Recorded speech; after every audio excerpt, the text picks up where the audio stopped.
What's going on, everybody? I hope that you are ready for one of the strangest things that I've personally ever read. Strange to the point that I had a dream about this story. And it's pretty appropriate given that this story is legitimately a fever dream.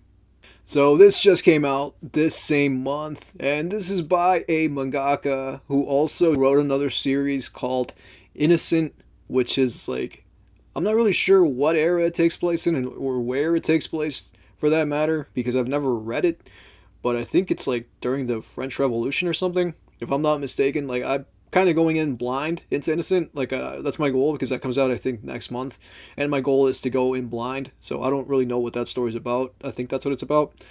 He's also done two other stories that I know of. One of them is called The Climber, that is available in Spanish, and I've been trying to get my hands on it in Spanish because I really want to read that story. I've heard like incredible things about it.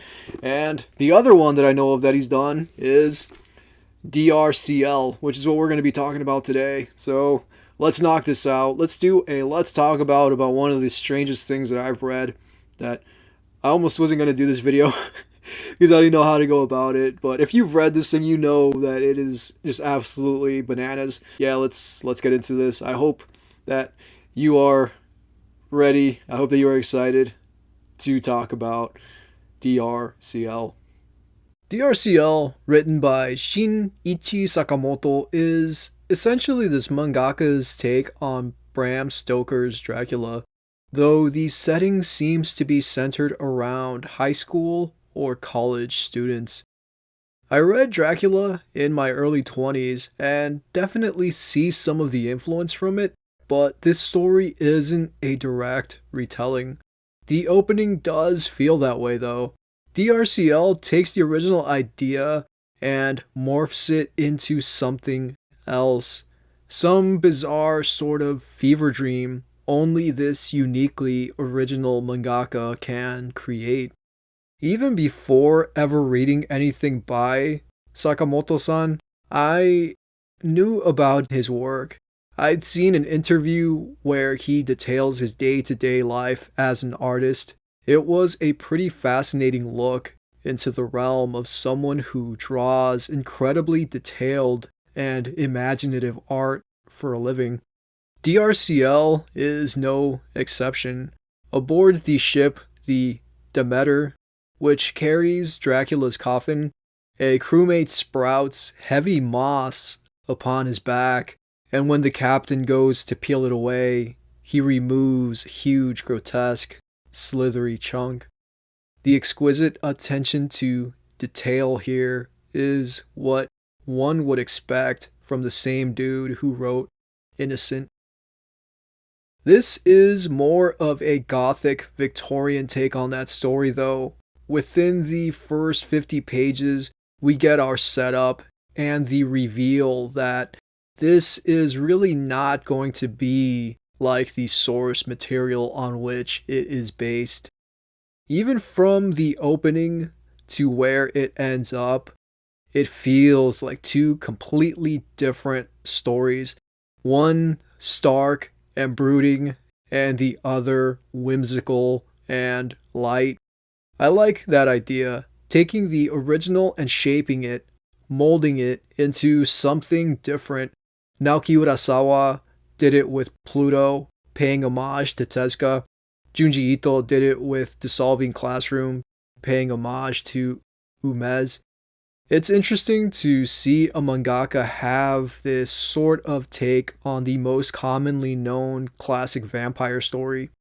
We meet four male students who I think will be our leads from here on out, and they could easily pass for JoJo's characters. Despite not having the ridiculous muscles, they are just as flamboyant as any dude in JoJo's. They're just as sharply dressed and styled as well.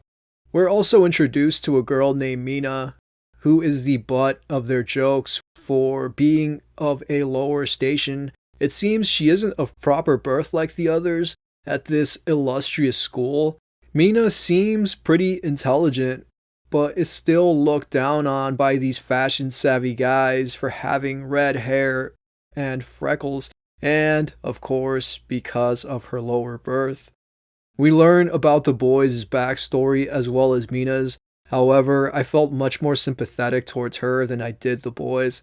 She has a super ruthless childhood, mentally damaging, PTSD inducing to say the least, and she does have nightmares because of it.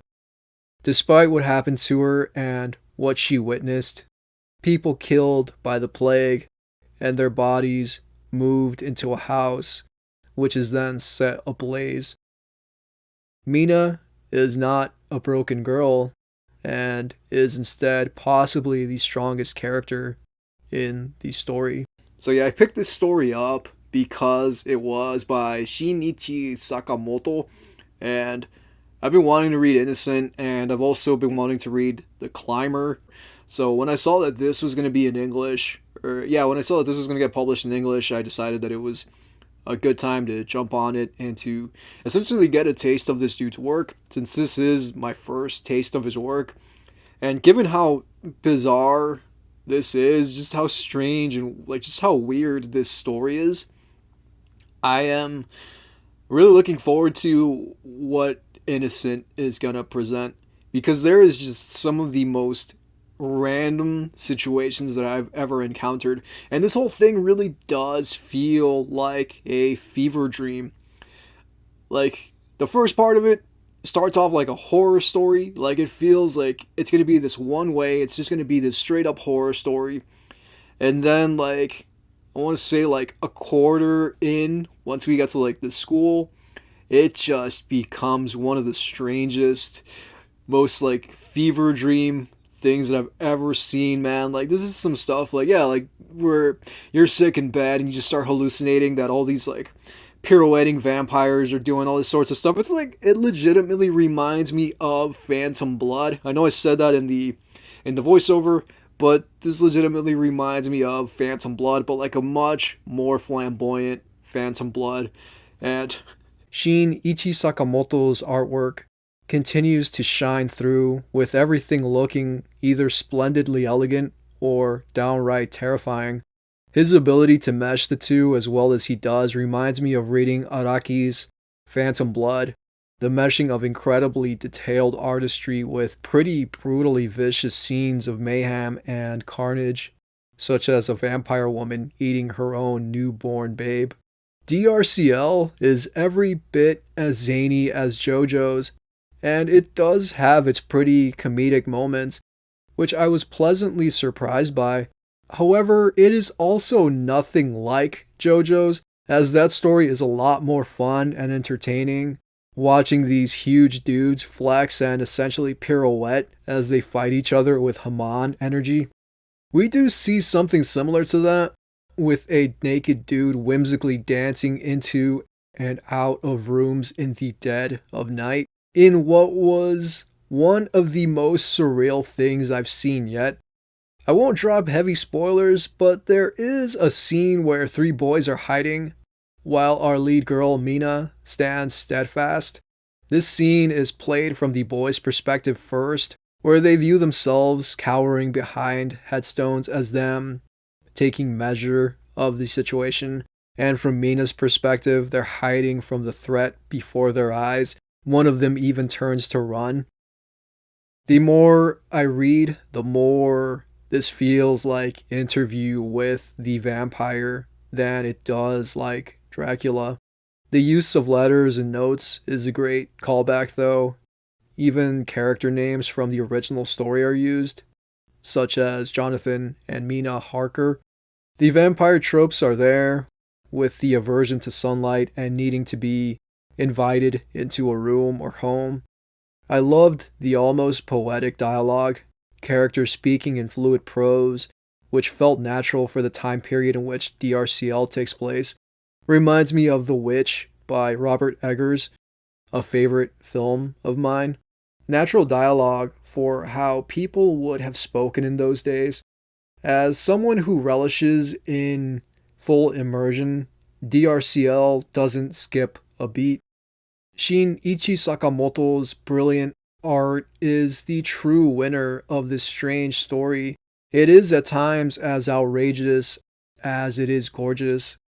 As stated earlier, it feels exactly like a fever dream. It is impossible to fully describe to you how outrageous this tale becomes. I'd also rather not do that because it's much more fun to see it unfold for yourself. A friend of mine and myself both picked it up at the same time, and he wasn't the biggest fan of it just because it got too weird for him. And I'm a little bit more open to just really strange things. So I quite enjoyed it, and I wanted to talk about it. That's why I made this video. And while I was reading it, I was almost like, should I make a video about it? Because I don't even know. I don't know what to say about this story. It's so bizarre, dude. It's so strange. And it does feel like just the most random things that you could mash together into a story. And I love stuff like that. Like I always go on and on about Dan to Dan, which is one of my favorite stories, and I got some characters from Dan to Dan back there. And that's a thing where like it just keeps ramping up and it's so random, but at the same time the story is so engrossing and there's so much emotional stuff going on. And this does have that. There's a character in DRCL named Mina who is honestly my favorite character in this story because we get a lot of like her background and these things that happen to her that I'm not going to get into just in case you haven't read this or if you plan on reading this. And I completely understand if you're watching this and you're just like, yeah, I'm never going to read that, because it is really weird and I can see it turning off certain people just not wanting to check a story out that does the things that this does. And trust me, I get it. It's almost like reading Naked Lunch, where that's just going to turn off certain people. And like I read that story, I read all of Naked Lunch, and it wasn't for me, but I still read it. I read the whole thing just because I wanted to check out. There was a period in my life where I wanted to read, like the Beat movement, like Jack Kerouac and William S. Burroughs and Allen Ginsberg or whatever his name is.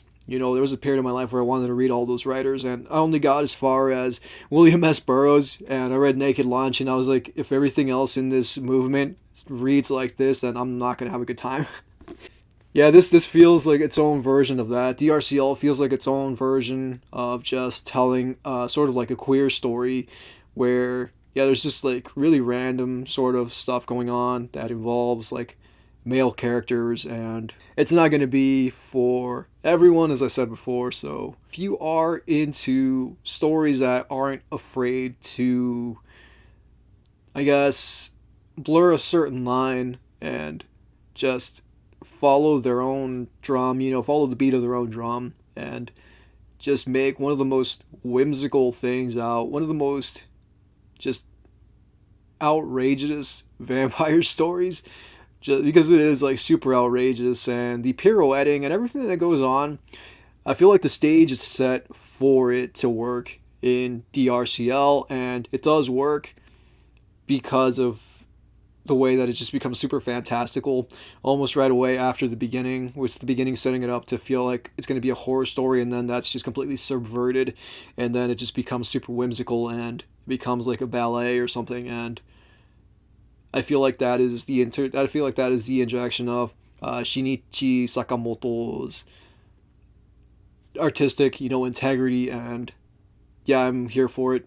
I love artists being themselves and just being as outlandish, as outrageous as they possibly can, and this is a phenomenal example of that. And I was kind of honestly hoping that it would have been more of a horror story, but I applaud the endeavor, and I'm always here for things that stray from the norm.